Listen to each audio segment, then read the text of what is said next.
être revêtu de l'onction de Dieu?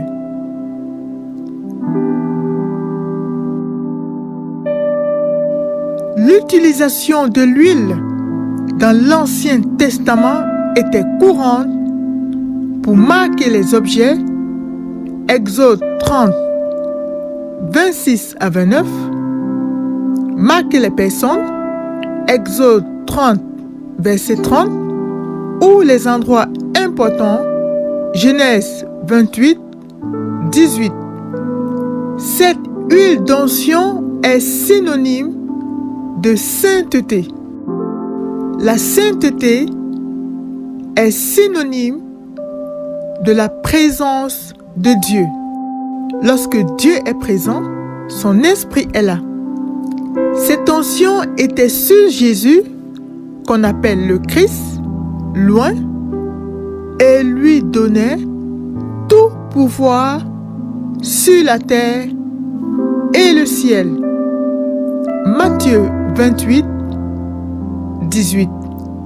Jésus n'avait pas reçu cette onction sur cette terre pour être adoré, reconnu, pour régner, s'enrichir ou attirer les regards sur lui, mais pour guérir les cœurs, proclamer la délivrance et la liberté, publier les décrets de Dieu, consoler, accorder et donner.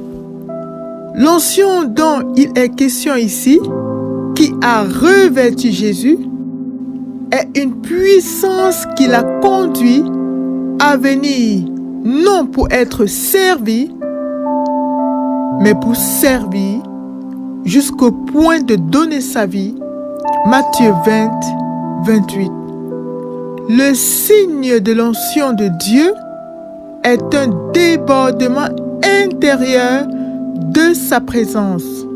Psaume 23, 5. Cette huile qui coule sur la vie des rachetés est intimement liée au renoncement de notre vie psychique, notre moi. Tant que nous sommes dans la revendication, dans notre propre justice, dans l'argumentation, dans la défense de nos intérêts, nous sommes privés de son onction. Il nous faut haïr notre vie charnelle si nous voulons accéder à la vie éternelle. Jean 12, verset 5. Cette onction est le revêtement de Christ en nous. Pour en être revêtu, il nous faut expérimenter le dépouillement intérieur de cette nature qui nous empêche de nous revêtir de l'homme nouveau, celui qui est de la nature de Dieu.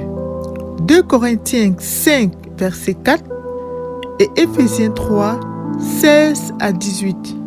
Le revêtement de l'onction de Dieu a un prix, celui de notre vie. Que Dieu vous bénisse. Chrétien TV, le média du corps de Christ, et un regard chrétien sur les actualités, les religions et le monde.